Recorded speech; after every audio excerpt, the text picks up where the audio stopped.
वालेकुम सलाम वरहमतुल्लाहि वबरकातुह। किसान आंदोलन कब तक चलेगा?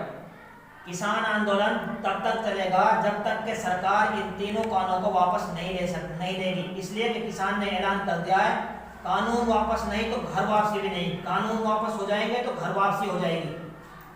मेवात के कुछ लोग कहते हैं कि यह कानून अच्छा है, ऐसा क्यों?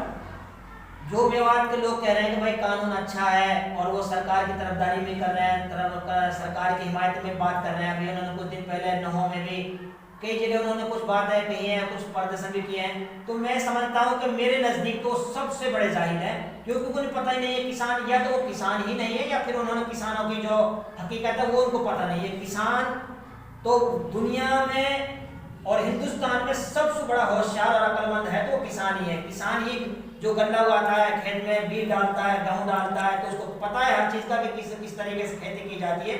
जो लोग कह रहे हैं कि वो किसान के जो खिलाफ बात कर रहे हैं वो किसान नहीं है, वही लोग हैं जो इस तरीके से कह रहे हैं भाई ऐसा ये तो कांग्रेस इनको भड़का रही है। कांग्रेस हमको नहीं भड़का सकती, बल्कि कांग्रेस सारी जो हुकूमत है वो किसान के पीछे चलती है और किसान सबसे बड़ी ताकत है हिंदुस्तान में। इसलिए किसान ने ऐलान कर दिया है कि जब तक कानून वापस नहीं तो किसान भी वापस नहीं होगा। सरकार कह तो रही है कि 1.5 साल के लिए कानून वापसी लिया जा सकता है। हाँ, अभी किसान सरकार झुकी पड़ी है। बहुत सारे लोग जो कहते हैं पढ़े लिखे अनपढ़ कह रहे हैं कि भाई सरकार नहीं झुकेगी। मैं कहता हूं कि सरकार तो झुक चुकी है पहले। कुछ दिन पहले सरकार बात नहीं करती थी, यानी एक कह दिए कि हम तो एक आदमी से 2 बंदे से बात करेंगे। लेकिन आज किसानों ने जब कहा कि नहीं, हम हमारे 40 संगठन हैं और 40 संगठनों के 40% बात करेंगे, तो आज सरकार इस पर मजबूर है को 40 से बात करती है। रोजाना जब चाहे जब बात करने के लिए तैयार है सरकार, और सरकार झुक गई है सरकार। और अभी लेकिन किसान जिस बात को कह रहा वो किसान उस बात को मनवा कर रहेगा। सरकार तो कहते हैं, जो कह रहे हैं कि सरकार झुकेगी नहीं, वो गलत कह रहे हैं। सरकार तो झुक चुकी है, बस सरकार इसलिए है कि उसकी मूंछें थोड़ी ऊंची रह जाएं और कोई रास्ता बीच में निकल जाए। लेकिन रास्ता कोई नहीं निकलेगा। रास्ता है तो यही है कि तीनों कानूनों को वापस लिया जाए। 26 जनवरी को ट्रैक्टर परेड दिल्ली क्यों जा रही है? किसानों ने ये ऐलान किया है कि 26 जनवरी को ट्रैक्टर परेड दिखाएंगे, किसान अपनी ताकत दिखाएंगे। आज जो सरकार है तो वो किसान से ही है, जो सांसद में बैठे हैं उनको किसानों ने ही उनको वहां जाकर बिठाया है।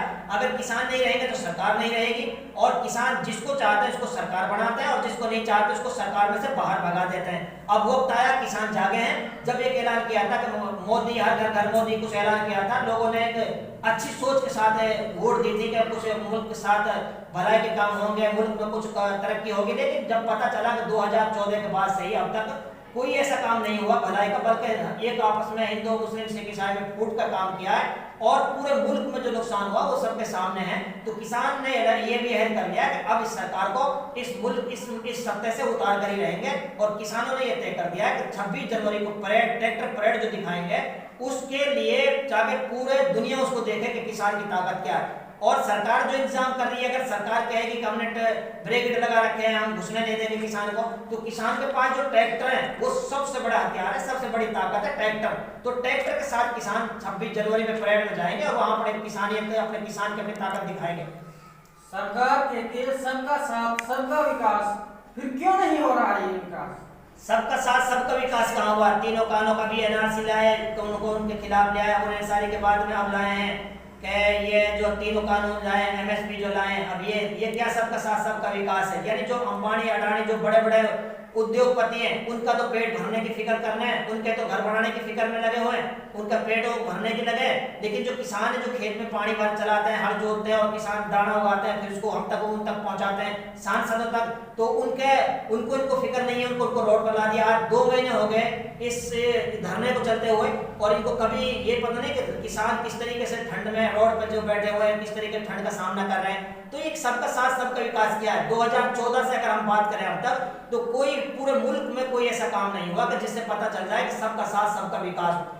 इनको चाहिए तो यह था कि कोई हॉस्पिटल खोलते हैं, कोई कॉलेज खोलते हैं मुल्क के अंदर, और कोई बड़ी कोई ऐसी चीज को फैक्ट्रियां लाते हैं जिससे मुल्क का नौजवान जो पढ़े लिखे तबके के लोग हैं वो कोई काम करते हैं, फैक्ट्रियों में जाते हैं, कुछ काम करते हैं, कुछ सीखते हैं। लेकिन ऐसी सरकार ने ऐसा कोई काम नहीं किया। आज हमारे कितने नौजवान बेरोजगार है, वो बेरोजगारी की वजह से परेशान है। सरकार से जब बात करते हैं तो सरकार कहती है कि पकौड़ा बढ़ाने यही धंधा रोजगार है। कितने हमारे हिंदू मुस्लिम सिख ईसाई के जो नौजवान साथी हैं, नौजवान बच्चे हैं जो पढ़े लिखे जो घर पे बैठे बेरोजगार बैठे हैं। तो सरकार को ऐसे काम करने चाहिए थे जिनकी वजह से हमारे नौजवान अपनी फैक्ट्रियों के जरिए से, अपने नौकरी के जरिए से अपने बीवी बच्चे, अपने बच्चों के, अपने भाई बहनों के पेट भर सकते थे।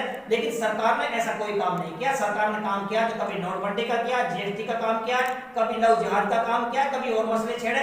इस तरीके से आप 2014 से 2021 तक आप ये देख रहे हैं। और अब सबसे बड़ा जो धरना चल रहा है वो किसान आंदोलन है। और किसान आंदोलन, अब इन बेचारों को क्या पता कि भाई हल में कितनी लकड़ियां होती है, किसान खेत को कैसे जोतता है, इन्होंने कभी हाथ बेल को नहीं देखा होगा, तो इनको क्या पता किसान की ताकत क्या है। इसलिए